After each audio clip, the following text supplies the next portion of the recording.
You know, Denver has been my playground for 6.5 years. I experience a lot regularly. I go out and I explore the different neighborhoods and what this city has to offer. And basically what happened was, a couple years into living here, I was working for a franchise organization, and it just really wasn't jiving with what I saw for my professional future. And I was also craving something, which was this interaction with people. You know, I believe that I was drawn to anthropology because people are awesome and everyone has a story.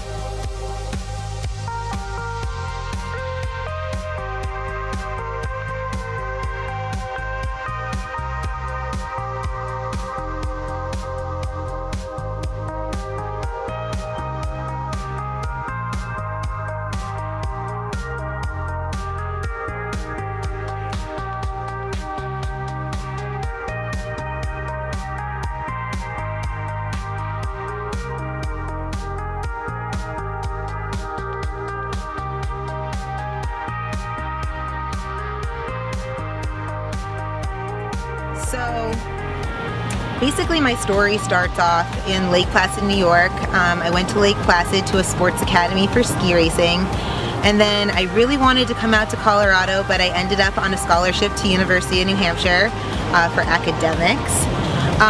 While at University of New Hampshire, I studied anthropology, which is the study of people and cultures.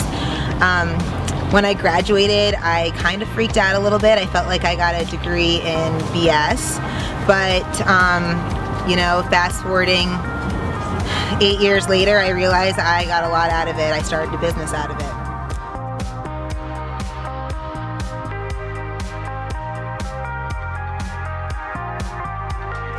I walk into the dispensary, and this was just after medical marijuana or recreational marijuana was passed. And I looked at Nick and I said, Nick, I definitely need to get out of my job and I need to get into this industry. What are you thinking? And he looked at me and he said, marijuana tourism. And I kind of ran with it. I took myself to the National Marijuana Business Conference in Seattle and I got myself an education. I came back and I looked at my network and who was a part of it, and it happened that I had friends that were dispensary owners. And then I decided to come out with the City Sessions guidebook, where I partnered with 50 local businesses that fell under 4 categories: eat, play, blaze, and shop. And it was this opportunity to meet the Denver community, and they all provided a discount offer for my guidebook. And last year it became my greatest piece of marketing material to my guests, to be able to go out and explore the city on their own, as well as get discounts at establishments that I would take them to while we were touring. I did that again this year. But after I came out with the guidebook, I got a little scared. I had written this business plan about a marijuana tour in large buses, and I didn't really know where to start with that. I had just been focusing on this guidebook, and it was May, so the recreational industry had launched, people had established themselves, and I decided that I needed to go away, back to visit my family on the East Coast and clear my head. So that's exactly what I did. Meanwhile, about 2 days before I was supposed to return, I got a phone call from a gentleman who actually owns a cannabis tour company here in Denver, and he called me up and he asked me if I was running tours through a specific facility. He had actually read a blog article that I wrote about a commercial grow house tour that I had gone on. And I let him know that I was not running tours, but I had this guidebook, and he said, can we meet? And I said, of course we can meet. So when I got back to Denver, we met up, and he asked me, what are my intentions here? And I said, well, I think I'm going to start running private tours out of my Honda CR-V. And he looked at me, he said, really? And I said, yeah, I think so. So, you know, 2 weeks being away, gaining a little bit perspective, got me to this conclusion: if I'm never going to start, if I don't start, I'm never going to. My big philosophy is to educate.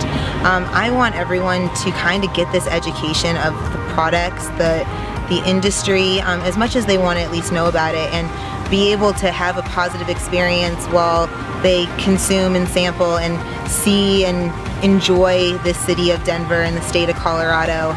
And I really try to take that upon myself to show them that kind of experience.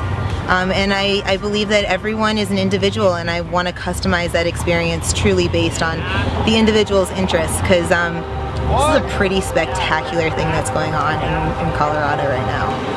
I've watched this city grow in the past 6 years, and it draws like-minded people and creativity, and there's things to explore regularly, and I want to share that with people. I